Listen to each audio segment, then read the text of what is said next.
Good morning students. आज हम 8.2 exercise में क्वेश्चन नंबर 3 एंड 4 करने वाले हैं। सो 8.2 क्वेश्चन नंबर 3। क्वेश्चन नंबर 3 है ABCD इज अ रेक्टेंगल। तो मैंने आपको बताया था क्वाड्रिलेटरल के मिड पॉइंट से क्या बनता है, जो क्वाड्रिलेटरल की साइड्स होती हैं उसके मिड पॉइंट्स को ज्वाइन करके जो क्वाड्रिलेटरल बनता है वो पैरेललोग्राम होता है। रेक्टेंगल के साइड्स के मिड पॉइंट को ज्वाइन करके जो बनता है वो रोम्बस होता है। रोम्बस के मिड पॉइंट्स, रोम्बस की साइड्स के मिड पॉइंट्स को ज्वाइन करके जो क्वाड्रिलेटरल बनता है वो रेक्टेंगल होता है। स्क्वायर में स्क्वायर बनता है, पैरेललोग्राम में पैरेललोग्राम बनता है, क्वाड्रिलेटरल में पैरेललोग्राम बनता है, रेक्टेंगल में रोम्बस बनता है और रोम्बस में रेक्टेंगल बनता है। एमसीक्यू के लिए आपके पास बहुत सारे ऑप्शंस क्वेश्चंस बन जाते हैं। हमने प्रूव किया था फर्स्ट क्वेश्चन में कि किसी क्वाड्रिलेटरल के जो एडजेसेंट साइड्स हैं यानी चारों साइड्स हैं उनके मिड पॉइंट्स को अगर हम ज्वाइन करें तो एक जो फिगर बनती है क्वाड्रिलेटरल वो पैरेललोग्राम होता है। सेकंड क्वेश्चन किया था कि हमें एक रोम्बस दिया था, उसके मिड पॉइंट्स को ज्वाइन करके हमने एक रेक्टेंगल बनाया। आज हमारे पास क्वेश्चन है एक रेक्टेंगल दिया है, मिड पॉइंट्स को ज्वाइन करके हम रोम्बस बनाएंगे। तो ABCD is a rectangle given PQRS are the mid points of the side AB BC CD DA respectively show that the quadrilateral PQRS is a rhombus. चलिए, तो ABCD is a quadrilateral rectangle.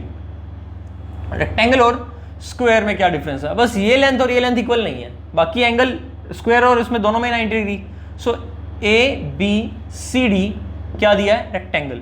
तो चारों angle 90 degree, rectangle है, opposite sides equal. Every rectangle is also a parallelogram, पता है आपको ये वाली बात। चलिए, अब हम इसमें मिड पॉइंट्स को ज्वाइन करने वाले हैं। सो AB का मिड पॉइंट P, फिर Q, फिर R और S। इन मिड पॉइंट्स को ज्वाइन करते हैं। मिड पॉइंट्स को ज्वाइन करके हमें एक क्वाड्रिलेटरल तो मिल गया। ये क्वाड्रिलेटरल रोम्बस प्रूव करना है। So let me right here given. The given is ABCD is a rectangle and PQRS are the midpoints of side AB, BC, CD and DA respectively. And after this, what we are required to prove that PQRS is a rhombus. And that is the given. We'll do some construction here that join diagonal AC diagonal को हम join कर देते हैं। इतने से हमारा काम चल जाएगा। यस, स्टार्ट करते हैं प्रूफ। तो प्रूफ स्टार्ट करते हैं। देखो, अगेन टास्क है PQRS को रोम्बस दिखाना और डायरेक्टली रोम्बस तक पहुंचना मुश्किल है, लेकिन आपके पास बीच में हेल्प है पैरेललोग्राम की। Show it a parallelogram and then show it as rhombus. To show it a parallelogram, this was your first question ना, तो सेम उसी मेथड से। In triangle ABC P, Q are the in triangle ABC P, Q are the midpoints of the sides AB, BC respectively, and this information is given to us. Therefore, by midpoint theorem states that a line joining the midpoint of any two sides in a triangle is parallel to the third side and is half of it. So by midpoint theorem we can definitely say that PQ is parallel to AC and PQ is half the length AC. Similarly, we use midpoint theorem in triangle ADC to say that SR is parallel to AC and SR is half of AC. Same theorem we have used in triangle ADC. see how S is the midpoint of AD, R is the midpoint of DC. It is given to us and SR is parallel to AC and half of AC in triangle ADC. We have used the midpoint theorem. It states that the line joining the midpoint of any two sides, S and R is the line segment joining the midpoint of the AD and DC in triangle ADC. So SR is parallel to AC and half of AC. So take this equation number 1 and take this equation number 2, and from 1 and 2 we conclude that, so from 1 and 2 we conclude that PQ is parallel to SR, PQ is equal to SR. PQ SR के parallel भी होगा और equal भी होगा.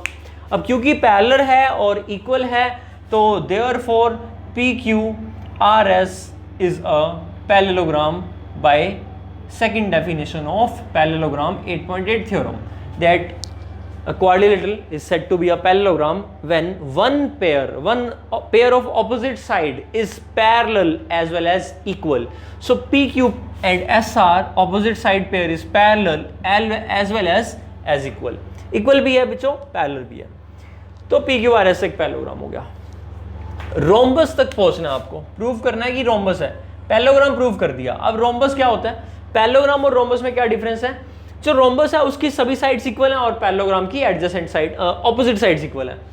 Parallelogram prove हो गया तो ये साइड इस साइड के इक्वल है और ये वाली इस साइड के इक्वल है. अगर मैं PQ और QR को इक्वल दिखा दूं तो चारों इक्वल हो जाएंगी. देखो कैसे, जब PQ साइड QR साइड के इक्वल हो गई तो PQ SR के इक्वल है तो QR भी SR के इक्वल हो जाएगी क्योंकि PQ QR के इक्वल हुई है और PQ SR के इक्वल पहले ही थी. तो PQ की फ्रेंडशिप इसके साथ होगी, PQ इसके साथ तो पहले ही इक्वल थी, तो तीनों इक्वल होगी. और क्योंकि PQ इसके इक्वल है और ये ऑलरेडी इसके इक्वल थी तो ये भी इसके इक्वल हो जाएगी. अल्टीमेटली चारों इक्वल हो जाएंगी. सो सिर्फ एक बार आपको कोई भी एडजेसेंट पेयर ऑफ साइड को इक्वल दिखाना है. अब इन दोनों को इक्वल दिखाने के लिए क्या किया जाएगा? देखो बहुत सिंपल है. अगर मैं ये ट्रायंगल ले लूं और यहां से ये ट्रायंगल ले लूं और इन दोनों ट्रायंगल को कॉन्ग्रुएंट दिखा दूं, then we are done. Congruent दिखाने के लिए बहुत इजी वे है. इस एंगल को 1 कह देते हैं और इस एंगल को 2. दोनों एंगल इक्वल है क्योंकि ईच 90 डिग्री रेक्टेंगल था. अब देखो P से B की लेंथ और R से C की लेंथ इक्वल होने वाली है. क्यों इक्वल होने वाली है? PB की लेंथ हाफ ऑफ AB होगी क्योंकि P मिड पॉइंट था और RC की लेंथ हाफ ऑफ DC होगी क्योंकि R मिड पॉइंट था. और क्योंकि AB और DC इक्वल है, रेक्टेंगल था, तो उनके हाफ भी इक्वल होंगे. और Q वैसे ही मिड पॉइंट था तो CQ और Q भी इक्वल. तो SAS रूल से ट्रायंगल कॉन्ग्रुएंट होगी ना, और कॉन्ग्रुएंट होगी तो CPCD से लेंथ इक्वल होगी. We are done. बस अब लिखना रहता है. चलो लिख रहे हैं. तो इन ट्रायंगल क्या लिखेंगे? PBQ and triangle RCQ. इन दोनों ट्रायंगल में first of all PB is equal to RC. Reason because PB is equal to half of AB and RC is equal to half of DC and AB is equal to DC. It's a rectangle. These are the midpoints. This is the logic, the reason. Next CQ. अच्छा, अब इसके बाद S के बाद A बताते हैं. तो angle 1 equal to angle 2 each 90 degree rectangle और CQ is equal to BQ. So BQ equal to CQ. It is given as Q is the midpoint. So therefore triangle PBQ is congruent to triangle RCQ by SAS rule. And after this I am writing here, and then so by CPCD we can say RQ is equal to PQ or PQ is equal to RQ. This is by corresponding parts of congruent triangle CPCD, and therefore PQRS is a rhombus. PQRS is a rhombus because one pair of opposite an adjacent side is equal. In a parallelogram, a pair of adjacent side is equal. That's why it's a rhombus. That was your question number 3. Note कर सकते हो आप इसको. चलिए अब next देखते हैं हम question number 4. That was question number 3. Next question देखते हैं, question number 4.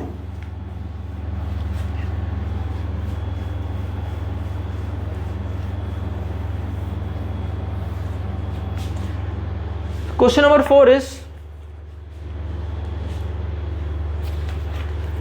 ABCD is a trapezium in which AB parallel to DC.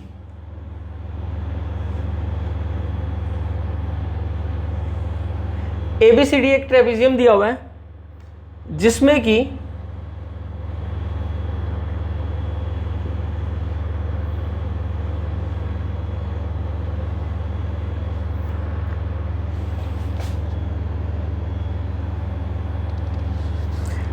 क्या दिया है, A B parallel to DC दिया है, okay, and E is the mid point, और E mid point है AD का।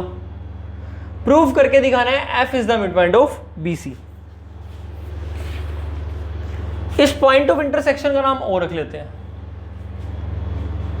और क्वेश्चन में दिया है that E is parallel the line drawn through E parallel to A B intersecting,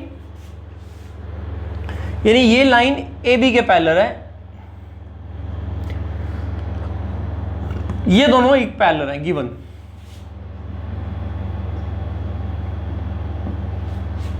चलिए गिवन लिख लेते हैं।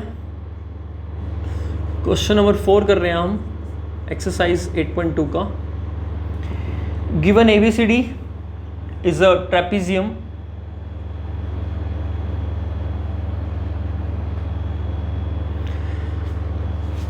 and DC parallel to AB and EF parallel to AB,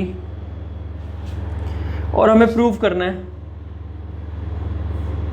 that F is midpoint of BC।